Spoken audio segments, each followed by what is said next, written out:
Welcome to an Overdrive version of the Russian Rulers History Podcast.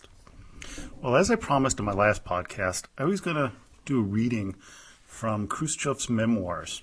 The book is called Khrushchev Remembers, The Last Testament. The introductions are done by Edward Crankshaw, who I've mentioned in the podcast. Gerald Schechter is the other one, and it was translated and edited by Strobe Talbot. It's an older book. I purchased it used. It was published back in 1974, so quite a while ago. And according to what I've read about this book, this was taken from recordings that Nikita made before he passed away in his last years of life, trying to explain his policies and what he did while he was the first secretary and premier of the Soviet Union. And in particular, the passages I'm going to be reading in these Overdrive versions of podcast relate to the problems with China. Now, many of us in the West didn't understand what was going on because we thought a communist country was a communist country. But obviously, that's not the case. And I'd like you to listen to this biased version. And the reason I say biased, this comes from Nikita, and this is how he thought things were going on between his two countries and why there was a schism. And the first part I'm going to be reading is called Origins of the Schism. So here goes it, and I hope you enjoy it. People I meet often tell me it would be particularly interesting if I recorded my memoirs about our country's relations with China. You might say that China is both close to us and far from us. It's close in that it's our next-door neighbor and shares a long border with our country. At the same time, China is far away and that the Chinese have little in common with our people. When I was growing up, Russia had few contacts with China. Before the revolution, people like myself knew nothing about it except what we saw in pictures. If we met any Chinese at all, they were occasional wandering silk merchants. The Russo-Japanese War brought our nations closer together. Russian soldiers fought the Japanese in Manchuria, which was part of China. Then after the October Revolution, the leaders of the Soviet Union established contact with the leader of the Chinese people, Sun Yat-sen, who conducted a federalist policy during the war. I had some indirect contacts with the Chinese during the Civil War. There were no Chinese in the regiments in which I served, but there were some at our front. I remember that our Red Army soldiers used to say what fierce fighters the Chinese were. Russian troops used to joke about how the Chinese talked. Give bread, me eat bread, machine work. No give bread, machine no work. But indeed, the Chinese were absolutely fearless in battle. They were good soldiers and consequently good comrades in arms. After the Civil War, while I was starting my career as a party organizer in the Donbass, and later, when I was attending the Yuzovka Workers' Faculty, I remember our newspapers used to carry reports about China. These articles were, by and large, sympathetic to the Chinese people in their struggle for liberation from foreign domination and for a progressive system of government. When Sun Yat-sen died, Chiang Kai-shek seized power and turned against the communists. Naturally, the sympathies of the Soviet people were on the side of the communists in their war against Chiang Kai-shek and the other oppressors of the Chinese people. I recall one interesting incident which happened in 1927 when I was still head of the organizational section of the party committee for the Yuzovka district. An acquaintance of mine came by to see me in Yuzovka. His name was Akritsky. He was a man whom people of my generation in the Donbass will remember as a hero of the Civil War. He'd achieved fame during the drive against the Germans early in 1919, and later in the war against the White Guards, as the commander of an armored train which bore his name. He was a brave warrior, but I wouldn't say he ever reached a very high level of political maturity. He was half communist, half anarchist, rather like Makhno. Akritsky showed up one day at our district party committee headquarters with a party membership card. As usual, he was drunk. "Comrade Khrushchev," he said, "give me an official letter so that I can go to China right away. I want to fight against Chiang Kai-shek. I want to take part in the attack on Shanghai." I told Akritsky that the Chinese could get along fine without him. They didn't need his help to capture Shanghai when the time was ripe. I'm relating this incident because it illustrates the mood which was whipped up by our communist press. The organizers of the armed struggle against Chiang Kai-shek were well known among our people. Perhaps the most popular of them all was Colonel Chu Tai, the commander of the Chinese Red Army. He was one of the first to raise the banner against the reactionary forces in China. Another well-known hero was Cao Kang. Our people also knew the names of the Communist Party's principal enemies, men like Wu P.A. Fu and Chang Cao-lin, who was considered to be a puppet of Japanese imperialism. Except for the personalities I've mentioned, I didn't know much about the structure of the Chinese Communist Party and its leaders. Liao Shaoqi made a visit to Moscow when I was secretary of the Moscow Party Committee, but I had nothing to do with him. As for Mao Zedong, I'd never even heard of him. China's representative to the Comintern was Wang Ming. He was extremely popular among the workers of Moscow because he often used to address meetings. We frequently asked him to visit a factory and deliver a speech, and he'd never refuse. During World War II, we had some contacts with Chiang Kai-shek, and despite his conflict with Chinese Communist Party, Chiang Kai-shek was fighting against Japanese imperialism. Therefore, Stalin, and consequently the Soviet Union, considered Chiang a progressive force. Japan was our number one enemy in the East, so it was in the interest of the Soviet Union to support Chiang. Of course, we supported him only insofar as we didn't want to see him defeated by the Japanese, in much the same way that Churchill, who had been our enemy since the first days of the Soviet Union, was sensible enough to support us in the war against Hitler. The United States began to threaten Japan proper. The Chinese People's Red Army began winning battles against the Japanese. After the defeat of Hitlerite Germany and its allies, the Soviet Union entered the struggle in the East and did its share to defeat Japan in the concluding stages of the war. We began to take greater interest in China than before, and we concentrated our attention on granting the necessary economic and military aid to Mao Zedong in his capacity as leader of the Chinese people, the Communist Party, and the Red Army. He needed our help to crush the Japanese imperialists once and for all. Our advancing army successfully occupied Manchuria. Defeated Japanese laid down their arms, which we then handed over to the Chinese communists. We had certain agreements with our allies concerning the transfer of captured weapons, so we had to avoid giving the impression that we were giving these arms to the Red Army directly. It was explained to me our method was to collect the weapons and leave them somewhere for the Chinese communists to find. In that manner, we managed to equip the Red Army in Manchuria with arms which our own army had captured from the Japanese. This was material aid for which the Chinese communists had our government to thank. When I say our government, I mean Stalin. He believed he was the government, and he believed he was acting in the interests of the Chinese people. Even though I was a member of the Politburo, I wasn't let in on all matters which came up between Stalin and the Chinese. I knew only what I was supposed to know. Stalin made countless decisions with respect to China, usually, I think, in consultation with Molotov. At the end of World War II, but before the Chinese communist victory in 1949, Stalin sent Comrade Mikoyan to Nanking for talks with Chiang Kai-shek. Anastas Ivanovich was supposed to find out what Chiang's needs were and offer him aid. I remember that Stalin used to talk over supper with his inner circle about the situation in China. He used to ask over and over, "What kind of man is this Mao Zedong? I don't know anything about him. He's never been to the Soviet Union." Stalin already had his suspicions that Mao held a narrow peasant's position and that he was afraid of urban workers, that he was building his Red Army on an isolated basis, ignoring the working class. The principal evidence for Stalin's doubts was Mao's conduct of the offensive on Shanghai. Chiang Kai-shek could no longer defend the city, yet Mao held the Red Army back and refused to capture Shanghai. It wasn't until Mao came to Moscow late in 1949 that Stalin heard Mao's explanation for the Shanghai offensive, and that explanation completely confirmed Stalin's suspicions. "Why didn't you seize Shanghai?" asked Stalin. Why should we have, said Mao. If we captured the city, we would have had to take on the responsibility for feeding the 6 million inhabitants.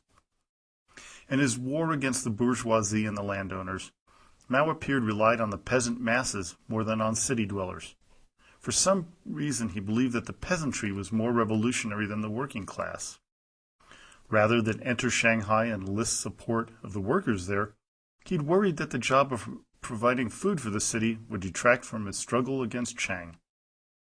When Stalin related this conversation to the rest of us, he said, "What kind of man is Mao anyway? He calls himself a Marxist, but he doesn't understand the most elementary Marxist truths. Or maybe he doesn't want to understand them." I agreed with Stalin on that score.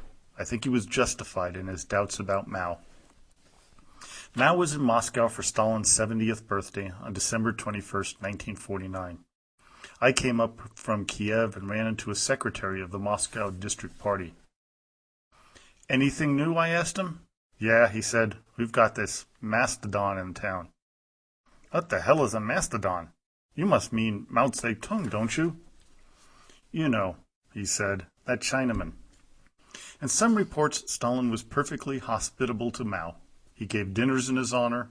Stalin loved to show off his hospitality to his esteemed guests, and he knew how to do it very well.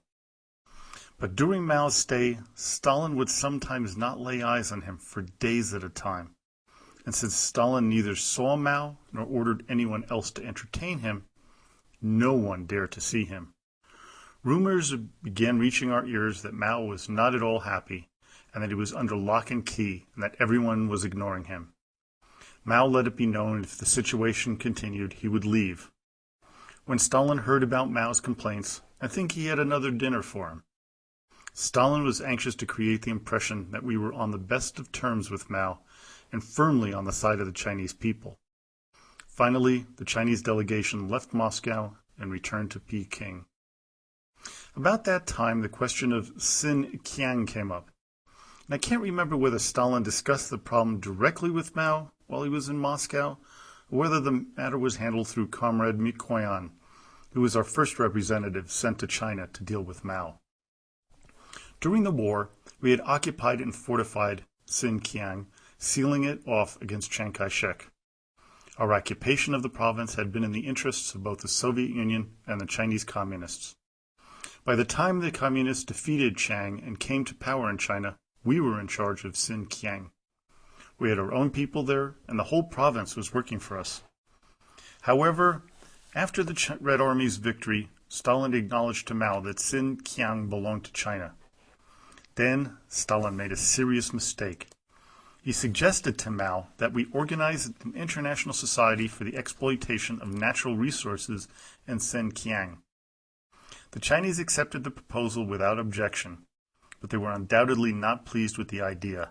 They must have felt that the Soviet Union had certain designs on Xinjiang, and that the international society represented an encroachment on Chinese territory and independence. Thus Stalin sowed the seeds of hostility and anti-Soviet, anti-Russian feeling in China. I told Stalin that the Chinese would probably object to our trying to get trading concessions from them in the same way the English, Portuguese, and other foreigners had in the past. "Why are you sticking your nose in this?" snapped Stalin. "It's none of your business." With that, he dictated a message to Mao, asking for suitable territory on which to set up a rubber plantation. Sometime later, we received a cable from Mao containing his reply. There were a number of people present when we read Mao's response to Stalin's proposal.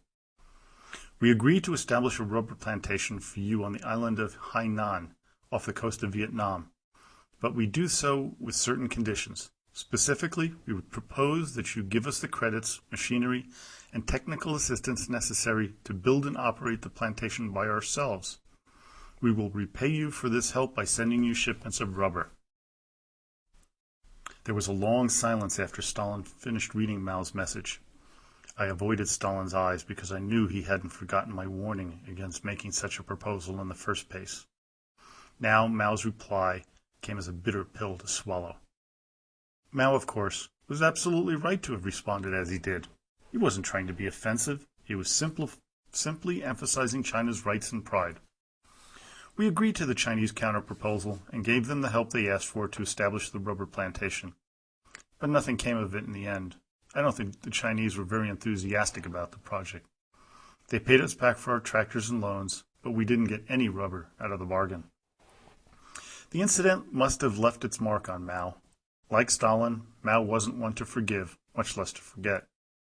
His experience with Stalin, first over Xinjiang and now over the rubber plantation, was sufficient to convince him that Stalin's policy toward China had much in common with the imperialist policies of the capitalist countries. Also, like Stalin, Mao was deeply suspicious. Therefore, the concrete evidence for distrusting Stalin was magnified many times by his suspiciousness. However, Mao was careful not to show what he was really thinking. He went out of his way to show his respect, even his humility and deference toward Stalin. For example, Mao appealed to Stalin to recommend a literate Marxist-Leninist theoretician who could help him edit the speeches and articles he had written during the Civil War. Mao was preparing to publish his collected works and wanted him to know that he could check his writings for possible errors. Stalin, needless to say, was delighted. He took Mao's request as a sign that Mao had no pretensions to any special role in the theory and practice of building socialism in China. Stalin thought Mao was expressing his willingness to look at the world through Stalin's eyes. Of course, that's just what Mao wanted Stalin to think. I believe that, in fact, Mao had other fish to fry, and subsequent events show that he did indeed. Stalin replied to Mao's request by sending Yudin to Peking. It was no accident that Stalin chose Yudin for the job of helping Mao prepare his works for publication. Yudin was a philosopher, and therefore someone Mao could talk to about philosophy. Mao liked to engage in high-flown discourse, and he used to force all kinds of philosophical subjects upon the mere mortals with whom he came into contact, myself included. As soon as Yudin got to Peking, he began sending back a stream of telegrams, gushing with enthusiasm for Mao Zedong. Yudin said Mao used to come to see him, rather than the other way around, and they'd sit with each other into the small hours of the morning, not so much editing Mao's writings, as discussing weighty topics. All this was fine with us. After all, as the peasants used to say, give the baby anything to keep it happy, as long as it doesn't cry. Although he established good relations with Mao and contributed to Sino-Soviet friendship in his capacity as the editor of Mao's works, Yudin didn't become our ambassador to China until after Stalin's death. Instead, Stalin appointed a railroad expert who'd been a people's commissar during the war. I forget his name, but I remember that after the defeat of the Japanese in northern China, Stalin sent this man to supervise the reconstruction of the Manchurian railroads and act as our plenipotentiary representative in Manchuria. He had confidence in him. Stalin considered him personal trustee. This representative of ours, Panyushkin, began showering us with reports that there were many people in the Chinese leadership who were actively dissatisfied with the Soviet Union and our party. According to him, our most vocal opponents were Liu Shaoqi, Chou Enlai, and others. Mao wasn't among those mentioned, nor was he taking any steps against his colleagues who were spreading anti-Soviet sentiments in the Chinese leadership. Stalin circulated some of these documents from our ambassador, and that's how I was able to familiarize myself with their contents. Apparently, much of this information about the mood in the Chinese party came to us from Cao Kang, who was then the representative of the Chinese Politburo and governor in Manchuria, where he'd been on close terms with our own representatives. On one occasion where Cao Kang had his headquarters, the Chinese officers were complaining about the reconditioned Soviet tanks we'd given Mao for his army. The Russians have dumped a lot of old, beat-up tanks for us, they grumbled. Whenever there's deep underlying discontent, every minor detail gets blown out of proportion and becomes grounds for leveling serious charges against the Soviet Union. Stalin decided he wanted to win Mao's trust and friendship, so he took Panyushkin's reports about his conversations with Cao Kang and handed them over to Mao, saying, "Here, you might be interested in these." God only knows what Stalin thought he was doing. He justified it as a friendly gesture. If you're looking for historical parallels, you could compare the incident to the famous case in which Kochubay informed Peter the Great about Mazpa's treason. Peter, seeking to win Mazpa over to his side, then told Mazpa about Kochubay's denunciation. As a result, Mazpa executed Kochubay and joined forces with Charles XII in his campaign against Russia. Pushkin tells the whole story in his poem, Poltava. What Peter did to Kochubay, Stalin did to Cao Kang, and what Mazpa did to Kochubay, Mao did to Cao Kang. At first, Mao isolated Cao Kang within the leadership. Our representatives in Peking reported that they'd been at a party with a lot of young people who got drunk and began making angry remarks to our diplomats about your man, Cao Kang. At the time, Cao Kang was still in the Chinese Politburo, but we knew he was already on ice. Then we learned that Mao had put him under house arrest. Later, we learned he'd poisoned himself. I doubt very much that Cao Kang committed suicide. Most probably, Mao had him strangled or poisoned. Mao was capable of such things, just as Stalin was. In that respect, too, Mao and Stalin were kindred spirits. Because of Stalin's betrayal of Cao Kang, we were deprived of a man who proved his friendship and supplied us with valuable information about the true attitude of the Chinese leadership toward the Soviet Union. Why did Stalin betray Cao Kang? I think he was motivated by his own suspiciousness. As he himself said, Stalin didn't trust anyone, not even himself. He figured that sooner or later Mao would have learned on his own that Cao Kang had been informing on him. And if that had happened, Mao could accuse Stalin of fomenting opposition to the Chinese government. So Stalin decided it would be better to sacrifice Cao Kang and thereby earn Mao's trust. However, I don't think Mao ever really trusted Stalin. He saw that Stalin was always trying to prove his superiority. I'm convinced that Mao saw through Stalin's diplomacy and was secretly annoyed and alarmed by it. Well, I hope you enjoyed that. Next time on the Overdrive version of the Russian Rulers History podcast, we'll have a reading from the same book, and this has to do with Khrushchev's first visit to Peking, as he calls it, which we now know as the city of Beijing. So, regular episode number 95 will be coming out either Sunday or Monday, and the next episode of the Overdrive will come out next week. So, hope you enjoyed it, and as always, до свидания и спасибо большое.